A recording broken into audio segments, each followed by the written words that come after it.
and the weapons when they need it. These airstrikes, as the general mentioned, we're hitting individual targets and talking about the number of strikes.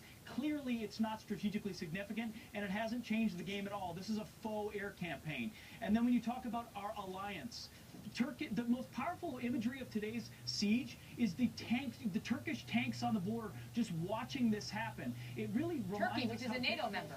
It's a NATO member. How difficult building an actual on-the-ground alliance is. They're supposed, but of course, the enemy of their enemy is Assad, and they really want to take up Bashar al-Assad, not ISIS, and they don't trust the Kurds. So the Turks are out. I mean, they are not going to help with this. But in the meantime, you got some 5,000 or more innocent civilians waiting there as ISIS is storming the city on 3 sides. And there's a question about why we're not more concerned. I mean, you heard General Mack talk about whether the president, whether his heart is in it, and O'Reilly asked Leon Panetta about that moments ago. Listen. We're in decline now. Would that be a fair statement? I think right now we're in decline. With ICE, we govern either by leadership or crisis. And today we are largely governing by crisis.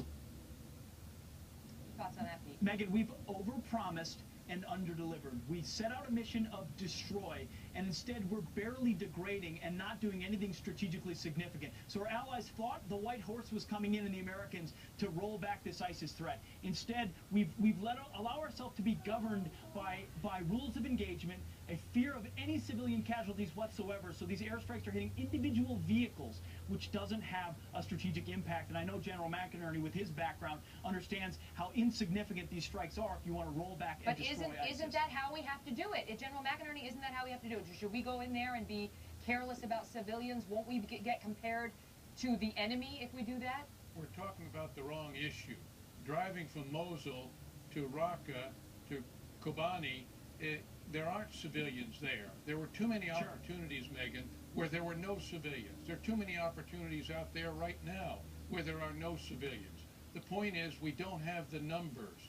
We are doing this in such a puny amount. It is a deliberate affront to air power, to Americans. Every American ought to be ashamed with what's going over there today and the slaughter that is going to follow on to this. It is a low, low day.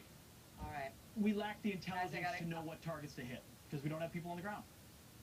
I got to go. Thank you both so much.